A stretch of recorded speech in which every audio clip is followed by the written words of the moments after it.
Hello and welcome to this chess endgame review featuring a bishop draw versus rook and pawn.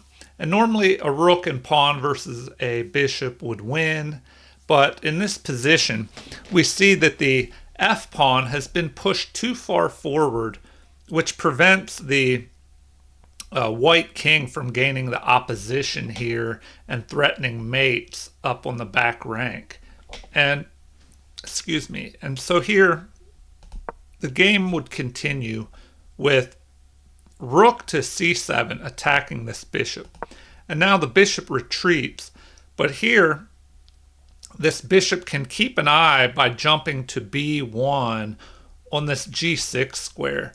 So white would like to move his king up here to g6, which would place a threat of a back rank checkmate by this rook.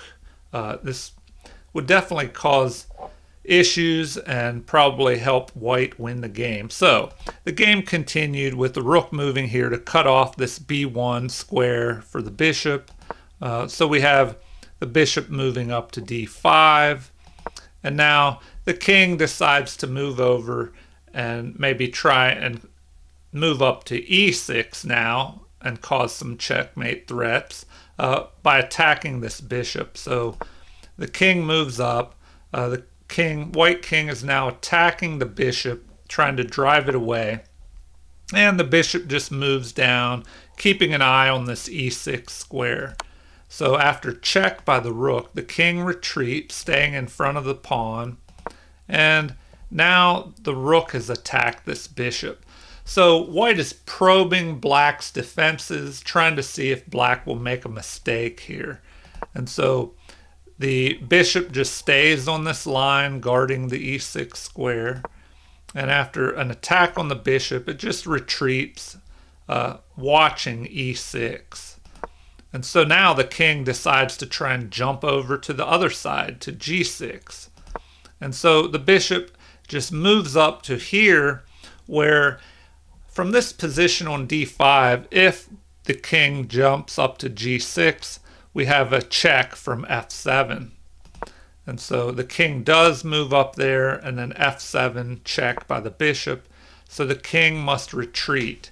So that is the problem with having this pawn pushed up here too far. If the pawn was still on f5, then white would be winning by moving his king up here to f6. So the bishop retreats, and then we have the rook moving to the h-file. So white is switching sides, trying to see if black will make a mistake.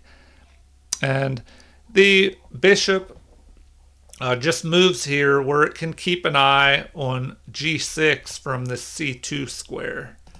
And so check, the king moves forward, another check.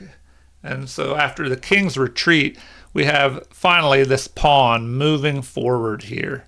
And now white has to be very careful in this position. There's only one move which holds the game, which holds a draw, which is king to e7. And it looks like he could just capture this pawn, but that would lead to pawn capture, king grabbing the opposition here and threatening to just capture this bishop. So the bishop would have to move, but now we have check, and the only move is a block by this bishop. But now after king to g6, the bishop is trapped. It can't move, and the king must retreat away from the protection of this bishop, and white would be winning. So after this f7 move, the only move to hold the draw is king to e7 here. And this also prevents the white king from moving up here to f6. And so now we have king to g6, and the bishop just moves up here, keeping an eye on this diagonal. And now we have a rook move. The pawn just retreats, waiting to see what white will do.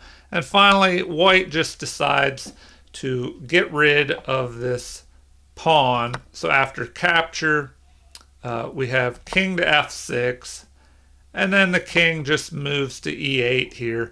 The rook cannot check here on g8 because the bishop covers this diagonal, and it keeps the king from moving here to e6 with a I don't know, possible threat. But once again, the bishop is covering this g8 square, and so in this position it should be a draw with this rook versus bishop. It may be a little tricky, so I would encourage you to set these positions up with rook and bishop and just check it out for yourself. But definitely avoid this position here. So after that pawn move, avoid the capture, and if it is just rook versus bishop, this is what you definitely need to avoid, where the king jumps up here threatening the bishop and a mate, so the bishop retreats. But now definitely avoid this right here, which allowed a pin on that bishop, and the king would have to retreat away, and then the rook would just capture the bishop and be winning for white. So that's something definitely to avoid. All right, well, I hope you've enjoyed this chess endgame featuring a bishop draw versus a rook and pawn.